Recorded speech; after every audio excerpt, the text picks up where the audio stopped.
সেদিন বানিয়েছিলাম বাড়িতে ক্ষীরের পাটিসাপটা। এটা ছিল আমার প্রথম বানানো পিঠে। মানে বিয়ের আগে তো কখনো করিনি, কোনো পিঠে আমি করিনি। তবে বিয়ের পর আমার বর খেতে চেয়েছে, তাই বরের আবদার মেটাতেই ইউটিউব দেখে দেখে করা।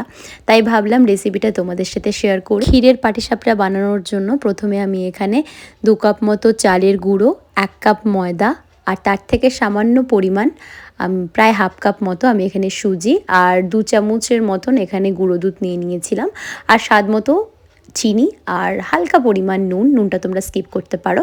আর অল্প অল্প করে জল দিয়ে ব্যাটারটা কিন্তু আমি মাখিয়ে নিচ্ছিলাম। একবারে জল দেবে না, উষ্ণ উষ্ণ গরম জল হালকা হালকা করে দেবে।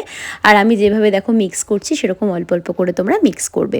মিক্স করতে করতে যখন প্রায় এরকম একটা গাঢ়ত্ব চলে আসবে তখন কিন্তু এটাকে প্রায় 10 থেকে 15 মিনিট মতো রেস্টে রেখে দেবার। এদিকে আমি ক্ষীরটা বানিয়ে নিচ্ছিলাম।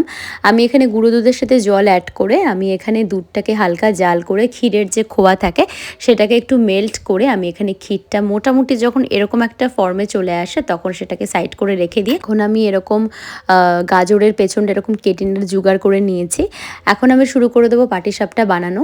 প্রথমে হালকা করে এরকম ব্রাশ থাকলে ব্রাশ দিয়ে হালকা করে তেলটা এরকম সরিয়ে নিয়ে একদম সামান্য পরিমাণ দেবে মাঝখানে। আর যেরকম করে আমরা অমলেটের সময় কড়াই বা তাওয়া যেরকম ঘুরিয়ে ঘুরিয়ে নিই ওরকম ঘোরালেই দেখবে একটা রাউন্ড শেপের মতন হয়ে গেছে।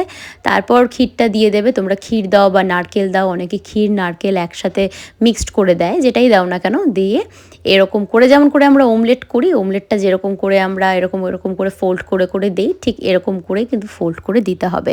বিশেষ করে প্রথমবার বানিয়েছি, তবে খুব কিন্তু টেস্ট হয়েছিল। আমি নিজে বানিয়েছি বলে বলছি না, সত্যি আমার বাবা মা সবাই খেয়ে বলেছিল খুব টেস্ট হয়েছে। তোমরা একবার ট্রাই করতে পারো।